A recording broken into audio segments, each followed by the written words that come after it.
बिहार विधानसभा चुनाव की बात करते हैं। जेडीयू ने अपने सभी 115 उम्मीदवारों की लिस्ट जारी कर दी और इस लिस्ट में कुछ नामों का होना और कुछ का नदारद होना चौंकाने वाला है। शारिक, लिस्ट में सबसे ज्यादा चौंकाने वाला नाम पूर्व मंत्री मंजू वर्मा का है। मंजू वर्मा 2018 में मुजफ्फरपुर बालिका गृह कांड के बाद सुर्खियों में आई थी। घर पर छापे के दौरान उनके यहां से अवैध हथियार की बरामदगी हुई और उन्हें जेल जाना पड़ा।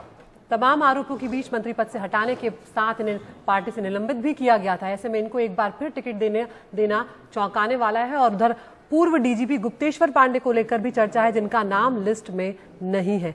हम सीधा रुख करते हैं हमारे सहयोगी मनीष कुमार का। मनीष, ये दोनों ही जो मामलों का जिक्र किया गया, मंजू वर्मा का और गुप्तेश्वर पांडे का, ये चौंकाने वाले हैं।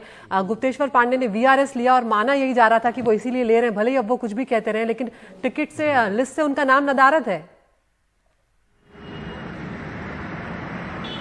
देखिए, गुप्तेश्वर पांडे जिन सीटों से लड़ना चाहते थे वो अपने गृह जिला बक्सर का जो मेन सीट है बक्सर शहर और या ब्रह्मपुर से चुनाव लड़ना चाहते थे, लेकिन ये दोनों सीटें तालमेल में बीजेपी के खाते में चली गई थी। लेकिन बीजेपी का कहना था कि चूंकि उन्होंने जनता दल यूनाइटेड की सदस्यता ली है, ये हालांकि सहयोगी दलों में होता है कि एक दूसरे के उम्मीदवारों को वो अपने सिंबल पर लड़ाते हैं, लेकिन शायद ये लग रहा है कि बीजेपी में उनकी बात नहीं बनी। लोग ये बता रहे हैं कि बीजेपी में वो चाहे बिहार बीजेपी के दिग्गज नेता सुशील मोदी हों या स्थानीय सांसद और अब केंद्रीय मंत्री अश्विनी चौबे, दोनों ने यही प्रयास किया कि उन्हें टिकट ना मिले, उनके जगह उनके स्थानीय किसी नेता को टिकट मिले और जिसमें वो कामयाब भी हुए। तो गुप्तेश्वर पांडे के लिए आप कह सकते हैं कि ये बहुत बड़ा सेटबैक है, क्योंकि ये उनके जीवन में दूसरी बार हुआ है। 2009 में भी जब उन्होंने वीआरएस लिया था तो वो बक्सर से बीजेपी का टिकट चाहते थे और उस समय जो बीजेपी के काफी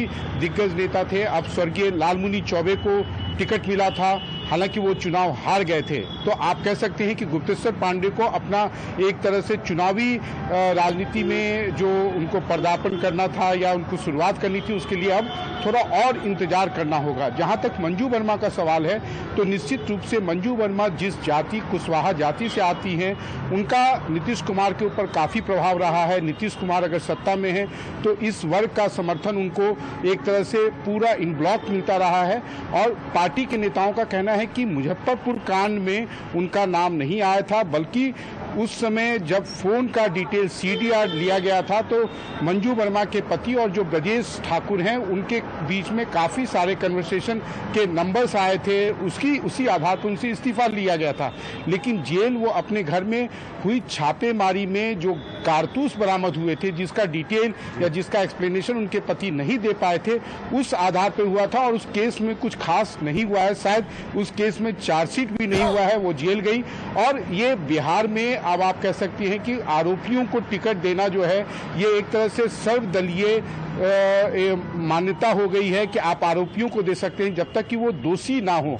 अगर आप याद करें तो पिछला विधानसभा चुनाव में नीतीश कुमार ने आरजेडी से समझौता किया था, जबकि लालू यादव तो चारा घोटाले के मामले में दोषी भी पाए गए थे। अदिति, शुक्रिया मनीष इस पूरी जानकारी के लिए। तो इन नेताओं को जनता पे पूरा भरोसा है कि वो जो समझाएंगे जनता वही समझेगी, चाहे लोग कुछ भी कहते रहें। तो कथनी और करनी, ये दो अलग चीजें हैं जो नेताओं और पार्टियों पर लागू नहीं होती।